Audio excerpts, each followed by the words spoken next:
Hello, Mr. Adrian Smith. How are you doing today? I'm good. Thanks, yeah. I'm sure you'd rather be out on a river right now. Well, it's very hot, so it's not ideal, so I'm quite happy sitting in the cool of my house at the moment. I'm calling you right now from County Sligo, which is only a stone's throw from a town I know you're familiar with, which is Ballinrobe in County Mayo. There must be some good fishing down there, isn't there? Yeah, my mother's from there, and I did spend some time there in the 80s, the mid-80s, and I did some fishing around on the River Robe, the Loch Mask, trout fishing, fantastic, beautiful around there. I have to tell you, as an Irishman and as a guitar player myself, it gives me great pride that you seem to have inherited your nimble fingers from your mother. Yeah, my mum was, she didn't play much later in life, but she'd get the fiddle out Christmas and things like that, and she could play all the jigs and reels. She loved that. Also read music. She was properly trained and everything. Did you ever go down that kind of Celtic route yourself? I mean, I know you're a big fan of Thin Lizzy and of Rory Gallagher as well, but you never thought of going down the Celtic-y kind of route at all? Well, actually, if you listen to some of Maiden's music, the guitar harmonies and some of the progressions, there is an element of that. I love Thin Lizzy. They had an influence. Definite Celtic influence.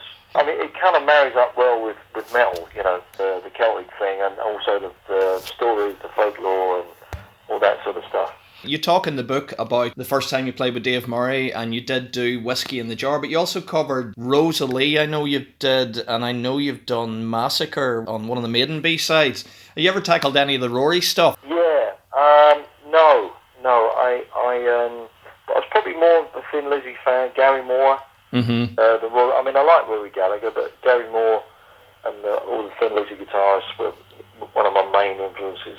Whenever me and my friends got wind you were writing your book, we started throwing up our own puns. One of my favourites was invaders rather than invaders. That's a good idea, yeah. I think maybe do you ever think of re-recording that one in particular? That'd be great to help promote the book. Invaders, yeah, that's a great idea, yeah. I have to think of some more now. I'm going to be thinking of that all day, yeah. Well, I mean, you already did it, because you've got Parisian Carpways as one of the one of the chapters. Yeah, Infinite Bream and all this. You make up silly names of songs when you're recording them, yeah. I couldn't chat to you without mentioning Martin Birch, and I wanted to know, obviously your thoughts on his passing and what it meant to you working with him. Well, first it was very sad he passed away. I was shocked, really. I mean, he's quite young still, 71.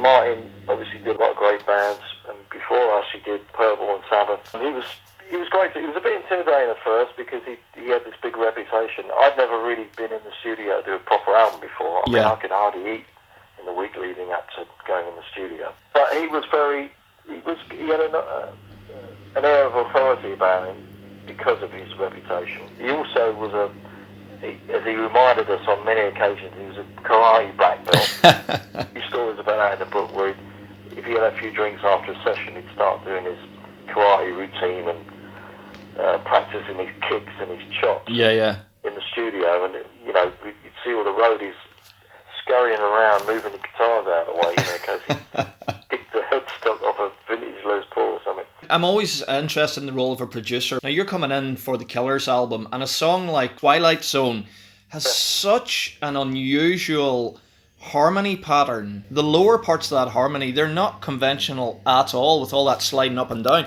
Is that something like you and Dave worked out, or would Martin have had an influence? Martin never got involved in arranging music. He was a very, let the band shine. Sit back and just show the band in the best light possible. Record it perfectly. Yeah. Don't use too many tricks, The funny about Twilight Zone, that was a B-side of a single. The single had to be out before the album, so it had to be mixed, and the B-side had to be done before the rest of it. We needed the B-side. I think Dave had that riff to Twilight Zone. We kind of bashed it down very quickly. If you listen to the tempo, it's right on the edge of almost being unplayable. It's so fast. When we came to redo the guitars, we had a hell of a job fitting that riff in to the drum. I actually wrote the whole harmony part because I don't even remember Steve being there that much when we did it. I wrote all the harmonies and the chord progression to that, and we just overdid. There is a few weird notes in there. Yeah, you've got all these. You're kind of sliding down to the bass note. Sometimes I'll want to do like a standard guitar. There is a standard sort of a first, third, first, fifth, you know. And Steve likes to make it slightly odd. You're putting a unison on one bit of it and then going to a harmony. Because he doesn't want to sound like Thin Lizzy. You know, I'd love to. That's my sort of template. But in that particular song, I think I came up with a whole harmony part. We overdone the guitars. I think it turned out really well, actually. And a lot of people said it should have been on the album. From studying your style, you developed this technique where you would pick one string and hammer on the string just above it, and that's on Wasted Years. It's in the Powerslave solo. It's the Back in the Village riff. I wondered how and where that came from, that pick the below string and hammer on above it. Yeah, it's just something I came up with, specifically fretting notes on the high E string and then hammering on the open B string. It obviously works great in the key of B, which is Powerslave solo is in. Wasted Years, I do a thing higher up, the result of noodling around rather than any sort of musical theoretical knowledge. It sounds really good. It sounds quite complicated, but it's actually not. It's a little trick, really. It's a good little trick. There's a song called Road to Hell as well on Bruce's album, which I used it a lot. You've just actually preempted me because you stole that solo again and put it in the live version of the Wicker Man, didn't you? Yeah, could have done. Yeah. Yeah. I mean, I tried to construct solos with a beginning and end, a little mad flowy, a melodic bit. You know, that's just the way I kind of think. I hear a solo in my head and then I work out how to play it usually. I mean, one of your signature solos, I think every fan would say, and you talk about this song in the book, you talk about Stranger in a Strange Land and about the story of John Torrington, and it's beautiful the way you tell it and how the guys, when you played in Calgary, they came to see you. But that solo is so ethereal. That is as integral to the song as, you know, as the lyrics are and the pace of it. And I just wanted to know about writing that solo because you created such a mood with it, didn't you? Yeah, I don't know.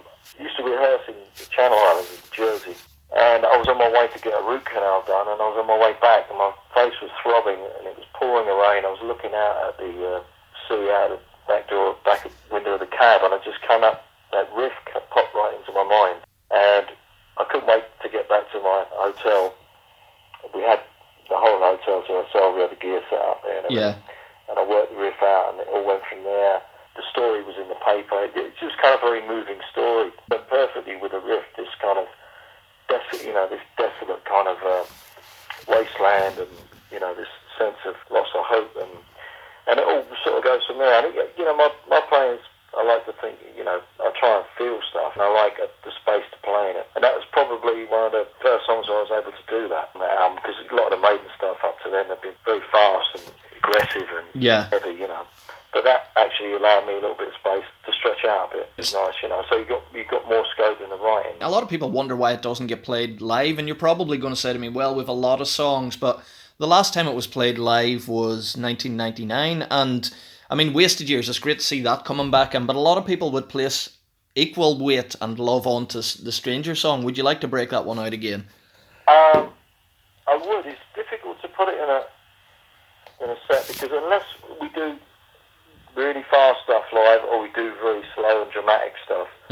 Anything in the middle that has a sort of a mid-tempo from beginning to end, and the tempo of the song is crucial with Stranger.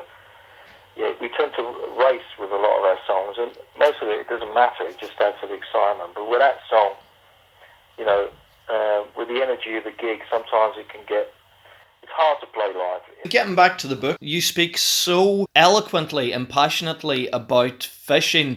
I mean, I even had to go and start Googling what these fish looked like because you had really painted a picture about it. Yeah, you don't have the same species of fish in Ireland. You have your tench, probably roach, rudd, pike, perch.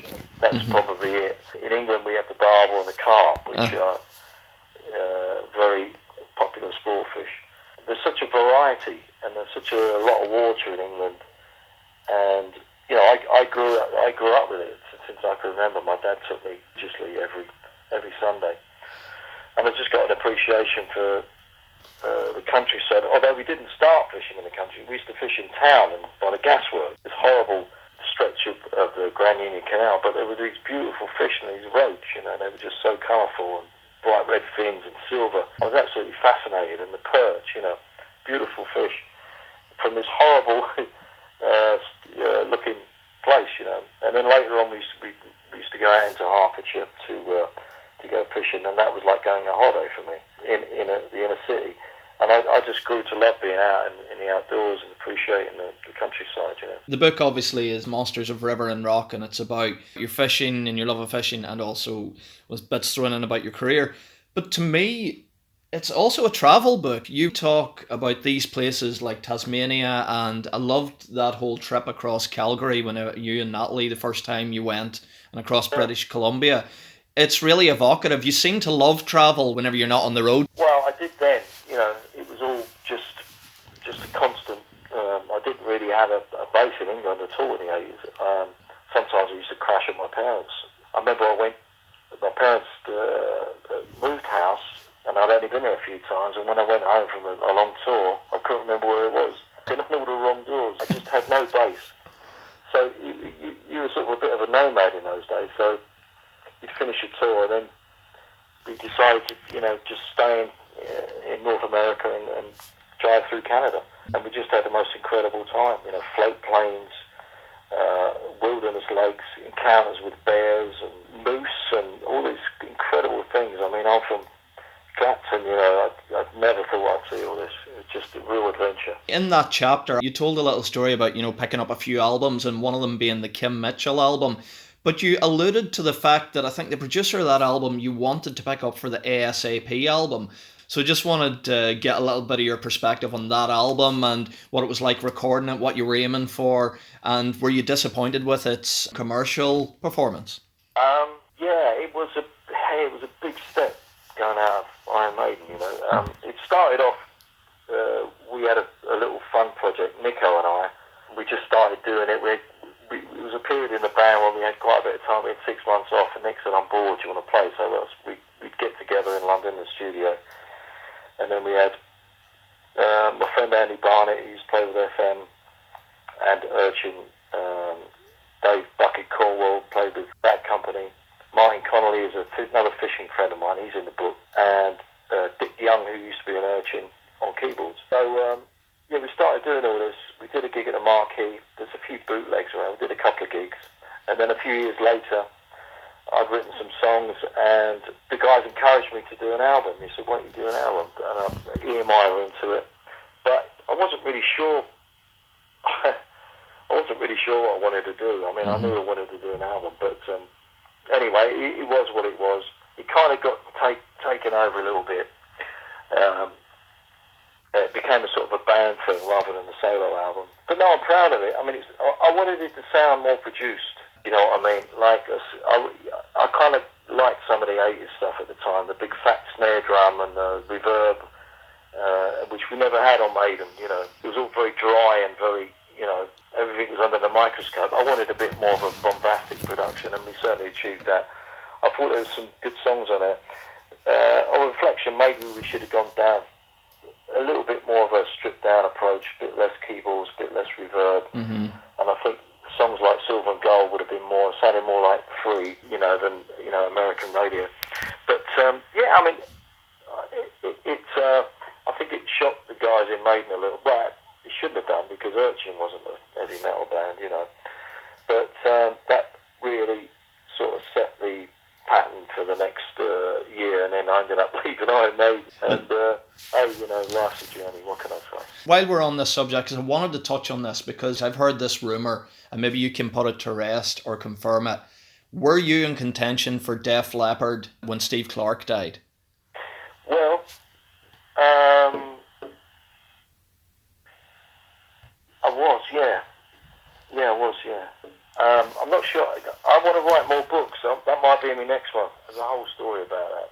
That actually leads on well because, you know, just back on the subject of books again, you've got to have a guitar book in you. Yeah, I mean, I was bitten by the bug when I was a kid. You know, Richie Blackmore, Paul Kossoff, all those people were I was just fascinated. You know, and I actually started off as a singer guitarist. I was more of a singer because I haven't really played the guitar. You know, I kind of blagged my way into Dave Murray's world. He was already quite competent by saying I was a singer, and so we started jamming, and I learned as I went along. You know, but yeah, I mean, I had a love-hate relationship with the guitar. You know, I used to beat myself up about it. I was never really taught by anybody. I didn't have a mentor.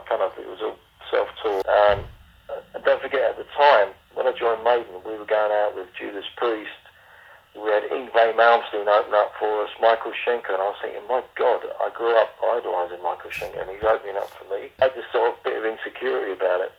Not so much now, but because I didn't really have any training or, like I said, my formative years I spent as more of a singer guitarist, a second guitarist, and I relied on a virtuoso like Andy Barnett or in the early days Dave Murray, you know. But I think I've sort of grown into it, you know, over the years. I always considered myself more of an all-rounder, writer, singer, guitarist, a bit like my fishing, you know. I don't specialise in any one kind. I'm a jack of all trades by nature, I think. You must have another album in you then. I mean, I'm talking about On the Side. The last one we heard from you was Primal Rock Rebellion, which was something really different, but you did do a bit of singing in that, which is the first time we heard you singing since ASaP. Have you anything on the cards for side projects at the minute? Yeah, I do. I'm very excited about it, but I can't say. I'm doing a lot of singing, but so the person I'm working with is doing. We're sort of splitting the vocals, but that'll be coming. I'm very excited about it, but I'm sworn to secrecy at the moment. Is there a possibility we'll get live dates this time round? Hopefully. You know, it depends on the bloody virus, you know. Just to wrap up, you still have all those old guitars, the Ibanez Explorer, the Deans, the Lados. Do you keep them, or is it just a tool of the trade for you? Well, they have all been tools of the trade. I've used all these guitars. I very rarely buy something just to hang on the wall, but I've still got the guitars. They're in a warehouse. I do get them out from time to time, and it's great to, you know, they all bring back memories, and you know, pretty much every guitar has got a song in it somewhere. You know what I mean? You pick it up. The Flying V I bought, which I've been playing on this last Legacy thing. As soon as I picked it up, I came up with a riff to Back in the Village, a Maiden song. So that gave me a song that sort of paid for itself, you know, many times over. So yeah, all these guitars have got a story and memory. So I'm really loath to part with any. So they're all in storage. Yeah.